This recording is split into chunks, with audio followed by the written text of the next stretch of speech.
All right, day two. And for today's image, I went with a movie reference that none of you will have seen, I'm certain, but your parents will have seen it. So if they're there, maybe they'll get a laugh about it. But it's also a little bit of regional stuff here we get because today there's going to be a storm, and it's called a northeaster. But we New Englanders said that like I'm originally from New England. I'm not. But you, New Englanders, you have the distinct pleasure of getting to refer to storms known as northeasters as nor'easters. So enjoy that. There was a movie called The Perfect Storm where they tried to sail in one, I think. It was a horrible storm, anyways. Probably a nor'easter. Anyways, enough of my shenanigans. Let's get to it, shall we? So when we left off yesterday, if you recall, they had sailed following this orange dotted line from Jerusalem, and Paul is on this boat as a prisoner, but a prisoner with some freedom. And they went inside of this island right here, Cyprus, because that would protect them from the wind. They weren't getting good wind, so they sailed along the edge here, inside of Rhodes.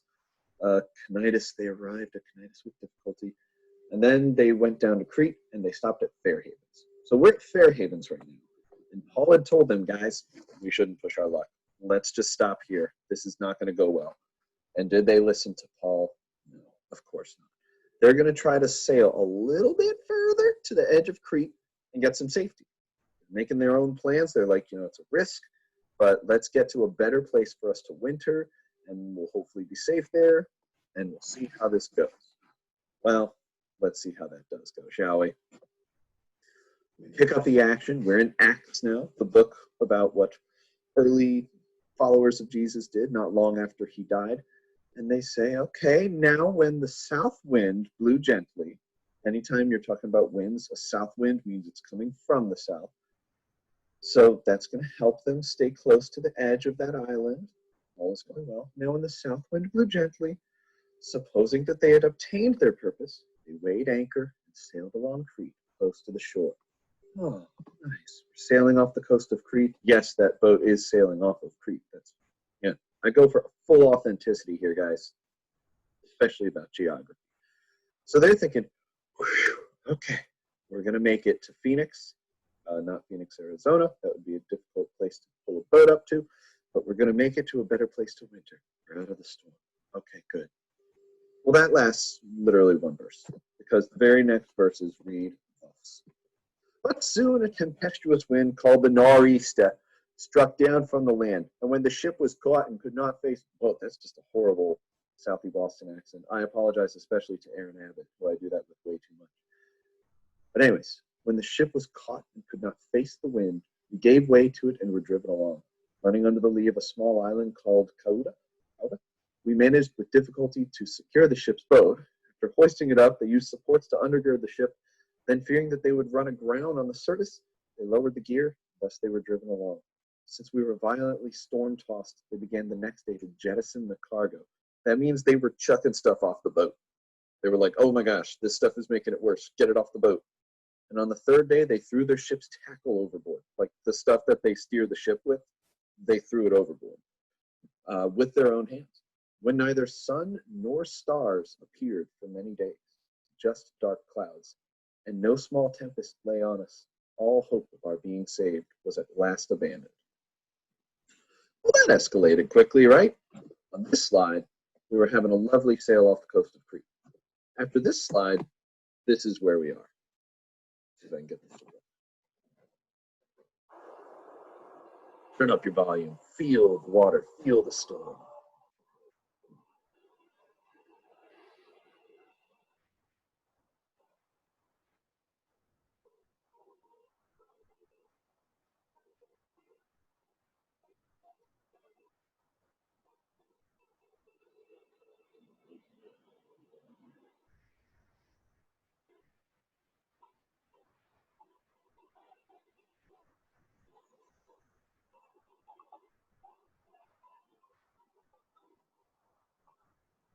You get the idea, don't you?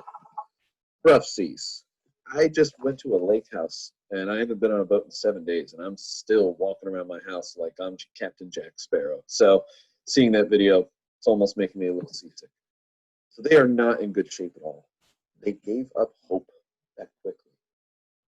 This raises some questions for us, does it not?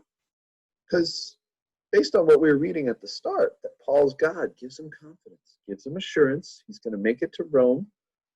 But wait, Paul's on board. What about his God making sure he gets to Rome?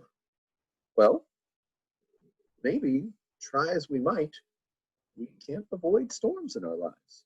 And these sailors, try as they might, were hoping to avoid having to winter in a bad spot, hoping to keep pressing on with their schedule, hoping, and try as they might, they couldn't avoid the storm. And even when it seemed like it was going well and they thought, whew, our plan's going well, they didn't avoid the storm. But wait, we don't avoid the storms even if I'm good?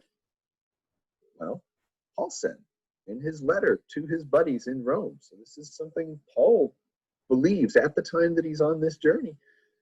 None is righteous. No, not one. For all have sinned and fall short of the glory of God. That's something Paul said to his friends. He's telling them, nobody's good.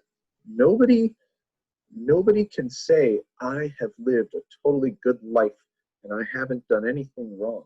Even Paul, who at the start said, I can stand in good conscience before my God, he wasn't saying I've never done anything wrong. He was just saying, like, I know I've done wrong, but I know what I've tried to do, and I know my God really well, and I can stand before him. But none of us can stand before God and say, perfect, right? Did it all. Followed every rule, never made a misstep, nailed it. Give me my reward. None of us can say that. None of us deserve to avoid storms by being good. But wait, what if we know Paul's God? Paul had his assurance from his God, his confidence. What if we know Paul's God? Well, does that get us out of storms? Here's something Jesus said, not directly to Paul. This is something that Jesus said to his followers while he was here on this earth in a human body like we have. He said, I have said these things to you, that in me you may have peace. In the world you will have tribulation. But take heart, I've overcome the world. Tribulation is like hard times, tough times, challenges. You can even put storms in there if you want. In the world, this is Jesus, Paul's God talking. In the world, you will have troubles. But take heart, I have overcome the world. So even knowing Paul's God does not get us out of troubles, does not get us out of tough times in our lives. In fact, Paul's God tells us, you're going to have them. They're coming. I've said in my classes before, it's the most unifying fact of humanity is that we all deal with troubles in our lives, all of us, whether we know God or not. So this creates a problem, right? We have a problem here. We want our lives to be safe, to be happy, to be easy, to be fun. I know I do. Oh, if it could just always be vacation, that would fix everything, right? No. We think we can make that happen for ourselves. Indeed, most people spend their whole lives trying to make their lives safer, happier, easier, funner, more fun. I know. I'm a teacher. I shouldn't even joke about that. But we can't predict when a nor'easter will ruin our plans. And they will. And no matter how we plan, we can't plan around every trouble that might come. We think we can earn a safe, happy, easy, fun life by being good, right? But as Paul said to his buddies in Rome, we all make sad choices. We all hurt others, hurt ourselves with our sad choices. None of us is good in that sense. We think maybe God will give it to us if we trust God, right? But we're told by God, literally, that it won't all be smooth sailing.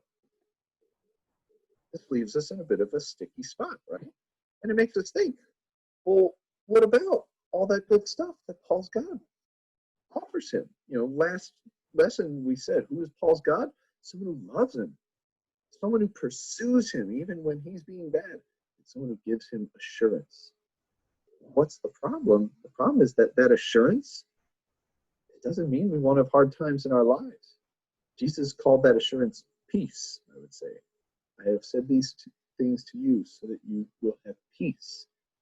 In this world you will have tribulations, but take heart. So the assurance that Paul is offered, the peace, does not get him out of the hard times in his life. That's the problem. What do we do after that? Well, you come back tomorrow for lesson 3. Have a great day, guys.